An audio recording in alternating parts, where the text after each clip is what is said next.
Hello दोस्तों, आप सभी का स्वागत है आपके अपने YouTube channel Jaipur education point में। आज हम राजस्थान के इतिहास से संबंधित 20 इंपॉर्टेंट क्वेश्चन लेकर आए। तो चलिए शुरू करते हैं। अगर आप हमारे चैनल पर नए हैं तो चैनल को सब्सक्राइब करें, वीडियो को लाइक और शेयर जरूर करें। तो फर्स्ट क्वेश्चन देखते हैं।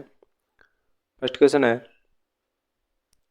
राजस्थान स्थापत्य कला का जनक किसको कहा जाता है? तो राजस्थान स्थापत्य कला का जनक कौन है बताइए। यह है महाराणा कुंभा। कौन है? महाराणा कुंभा क्या है? राजस्थान स्थापत्य कला के जनक है। इन्होंने मेवाड़ में 84 दुर्गों में से 32 दुर्गों का निर्माण करवाया। ये किस में दिया गया है? वीर विनोद ग्रंथ में दिया गया। किसमें? वीर विनोद, जिसके लेखक कौन थे? श्यामल दास। और इन्हें क्या कहा गया है? स्थापत्य गुरु कहा गया है। चित्तौड़गढ़ दुर्ग के आधुनिक निर्माता कौन माने जाते हैं? महाराणा कुंभा माने जाते हैं। नेक्स्ट है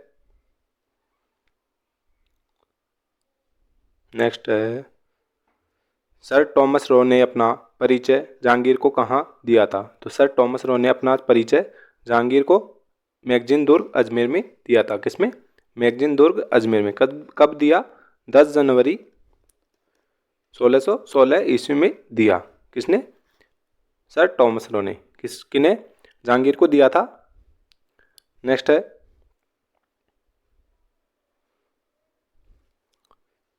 शिल्प शास्त्री मंडन का लिखित ग्रंथ कौन सा नहीं है? तो इनमें से बताना है कि मंडन का कौन सा लिखित ग्रंथ नहीं है। तो कौन सा नहीं है? प्रसाद मंडन, रूप मंडन और वास्तुसार मंडन क्या है? मंडन के ग्रंथ है। कला मंडन नहीं है। कौन सा नहीं है? कला मंडन नहीं है। इसके अलावा है राजवल्लभ, कोदेन मंडन और शकुन मंडन। नेक्स्ट है वेद मंडन। ये क्या है? मंडन के लिखित ग्रंथ है। तो नेक्स्ट है, राजस्थान के प्रथम एजीजी थे। तो राजस्थान के प्रथम एजेंट टू गवर्नर जनरल कौन थे? ये थे अब्राहम लॉकेट। कौन थे? अब्राहम लॉकेट क्या थे? राजस्थान के प्रथम एजीजी थे। ये कब बने थे? मार्च 1832 से इन्होंने कार्य प्रारंभ किया। कार्यालय था अजमेर में। कहाँ? अजमेर में कार्यालय स्थापित किया गया था। वो भी कब किया गया था? 1832 में किया गया। नेक्स्ट है, बीकानेर के किस शासक ने 9 मार्च 1818 को अंग्रेजों के साथ अधीनस्थ पार्थक्य की संधि की थी? तो बीकानेर के कौन शासक थे जिन्होंने अंग्रेजों के साथ अधीनस्थ पार्थक्य की संधि 9 मार्च 1818 में की? तो कौन थे? महाराजा सूरत सिंह। कौन थे? महाराजा सूरत सिंह थे। इनकी तरफ से कौन थे? काशी नाथ ओझा ने अंग्रेजों के साथ क्या की थी? संधि की थी। इनकी तरफ से कौन गए थे? काशीनाथ ओझा और चार्ल्स मेटकॉप के मध्य क्या हुई थी? ये संधि हुई थी। चार्ल्स मेटकॉप के मध्य यह संधि हुई। नेक्स्ट है, राजस्थान में अंग्रेजों से आश्रित पार्थक्य की संधि करने वाली अंतिम रियासत थी। तो अंतिम रियासत कौन सी थी जिसने आर्थिक पार्थक्य की संधि की? कौन सी थी? सिरोही। कब की गई? 11 सितंबर 1823 में शिव सिंह द्वारा की गई। किसके द्वारा? शिव सिंह क्या थे? सिरोही के शासक थे। नेक्स्ट है, अंग्रेजों ने अजमेर का क्षेत्र सन 1818 में किससे प्राप्त किया? तो अंग्रेजों ने अजमेर का क्षेत्र सन 1818 में किससे प्राप्त किया था? दौलत राव सिंधिया से। किससे? दौलत राव सिंधिया से किया गया था। कब? 25 जून 25 जून 1818 में किया गया। तो नेक्स्ट है, राजस्थान की किस रियासत को अधीनस्थ पार्थक्य संधि के तहत अंग्रेज को खिराज नहीं देना पड़ा? तो अधीनस्थ पार्थक्य की संधि के तहत कौन सी रियासतें थी जिन्हें क्या नहीं देना पड़ा था? खिराज नहीं देना पड़ा। तो कौन सी थी? बीकानेर, जैसलमेर, करौली, किशनगढ़ और अलवर। ये सभी क्या थी? इन्होंने खिराज देना नहीं पड़ा था। किनको? अंग्रेजों को। नेक्स्ट है, राजस्थान में मराठों का सर्वप्रथम प्रवेश कहाँ हुआ? तो राजस्थान में मराठों का सर्वप्रथम प्रवेश कहाँ माना गया है? कहाँ किया उन्होंने? बूंदी में प्रवेश किया। कब? 1734 ईस्वी में बुद्ध सिंह के काल में। किसके? बुद्ध सिंह के काल में किया। कौन थे?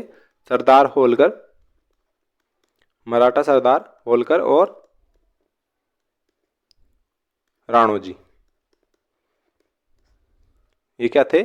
सर्वप्रथम मराठों की तरफ से प्रवेश किया था। नेक्स्ट है, मराठों के आतंक से त्रस्त होकर राजपूताना के किस शासक ने आत्महत्या की थी? तो कौन सा शासक था जिसने मराठों के आतंक से त्रस्त होकर क्या कर ली थी? आत्महत्या कर ली। तो कौन थे? ईश्वरी सिंह। कौन थे? ईश्वरी सिंह थे, जिन्होंने 12 दिसंबर 1750 को क्या की? आत्महत्या की। कहाँ से कूदकर? ईसर लाट से कूदकर क्या कर ली इन्होंने? आत्महत्या कर ली थी। नेक्स्ट है, भारत में ईस्ट इंडिया कंपनी का आगमन हुआ था। तो भारत में ईस्ट इंडिया कंपनी का आगमन कब हुआ था? 1600 ईस्वी में। कब? 1600 ईस्वी में ईस्ट इंडिया कंपनी का आगमन हुआ। नेक्स्ट है,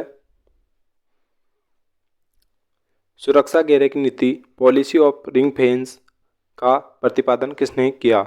तो सुरक्षा घेरे की नीति का प्रतिपादन किसने किया था? वॉरेन हेस्टिंग ने। किसने? वॉरेन हेस्टिंग ने किया था। इसमें शामिल राज्य को क्या कहा गया कि उनके अंग्रेजों के स्वयं के खर्चों पर क्या करेंगे? वो भारी आक्रमण से राज्यों की क्या करेंगे? सुरक्षा करेंगे। ये कहा गया। क्या कहा गया? कि उनके खर्चे पर क्या करेंगे? वो भारी आक्रमण के विरुद्ध सैन्य मदद करेंगे। तो नेक्स्ट है, हस्तक्षेप की नीति का जन्मदाता था। तो हस्तक्षेप की नीति का जन्मदाता कौन था? Lord Cornwallis. कौन थे? लॉर्ड कॉर्नवालिस हस्तक्षेप नीति के जन्मदाता थे। नेक्स्ट है, राजस्थान में लॉर्ड वेलेजली ने सर्वप्रथम किस राज्य के साथ सहायक संधि की थी? तो लॉर्ड वेलेजली ने किस राज्य के साथ सहायक संधि की थी? भरतपुर के साथ। किसके साथ? भरतपुर के साथ। कब की? 29 सितंबर 1803 को इन्होंने क्या की? संधि की। लॉर्ड वेलेजली ने क्या करी थी? भरतपुर के साथ सहायक संधि की। नेक्स्ट है, बंगाल के प्रथम गवर्नर जनरल थे। तो बंगाल के प्रथम गवर्नर जनरल कौन थे? Warren Hastings. कौन थे? वॉरेन हेस्टिंग क्या थे? प्रथम गवर्नर जनरल। कब बने? 1774 ईस्वी में क्या बने थे? ये बंगाल के प्रथम गवर्नर जनरल बने थे। नेक्स्ट है, सुमेलित करें, राज्य और सहायक संधि के समय शासक कौन था? तो भरतपुर के शासक कौन थे? भरतपुर के शासक थे रणजीत सिंह। कौन थे? रणजीत सिंह। नेक्स्ट है, अलवर। अलवर के कौन थे? बख्तावर सिंह। कौन थे? बख्तावर सिंह क्या थे? अलवर के शासक। नेक्स्ट है, जयपुर से कौन थे? जगत सिंह द्वितीय। कौन? जगत सिंह द्वितीय क्या थे? जयपुर से सहायक संधि करने वाले शासक थे। इन्होंने कब की थी? 2 अप्रैल 1818 में क्या की? सहायक संधि। और जोधपुर से कौन थे? मान सिंह। कौन थे? मान सिंह। इन्होंने कब की थी? 6 जनवरी 1818 को की सहायक संधि की। तो ए में क्या हो जाएगा? सी। ए की ऑप्शन में क्या है? सी। तो क्या हो जाएगा? ये सही हो जाएगा। बी में ए सही है और डी और बी ये क्या है? सही है। नेक्स्ट है,